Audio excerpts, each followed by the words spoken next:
देखो ज़रा ये वाला मतलब इमोट मैं आपको गिफ्ट करना चाहता हूँ, ठीक है, क्योंकि आप ऑनलाइन आया इसी खुशी पे, ठीक है।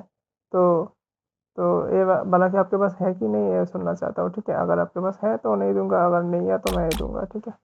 मेरे को तो ये वाला अच्छा लगा, और एक अच्छा लगा, पता नहीं यही अच्छा है सबसे, मुझे लगता है।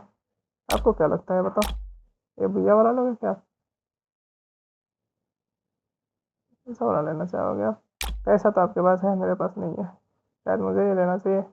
दोनों एक साथ पैसा बढ़ाएंगे, नहीं नहीं ऐसा नहीं है, ऐसा नहीं चाहिए मुझे। ये वाला भी भैया का ही है, पर अच्छा नहीं है। हाँ ये वाला थोड़ा अच्छा था, पर नहीं ये वाला भी अच्छा नहीं, ये वाला नहीं है, किसी और एक था। ये लेना है क्या आपको? अरे बच्चे की तरह, ये भी नहीं है।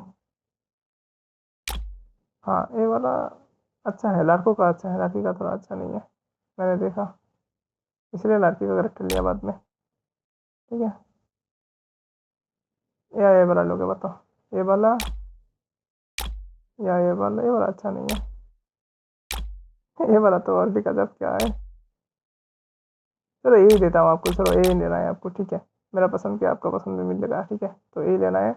तो अभी आपके पास है कि नहीं ये बताना है, ठीक है। अगर है तो दूंगा, तो वेस्ट हो जाएगा, तो आपके पास है कि नहीं ये पहले बोलना है, ठीक है। चलो ये वीडियो मैं आपको मतलब अभी अपलोड कर रहा हूँ, ठीक है।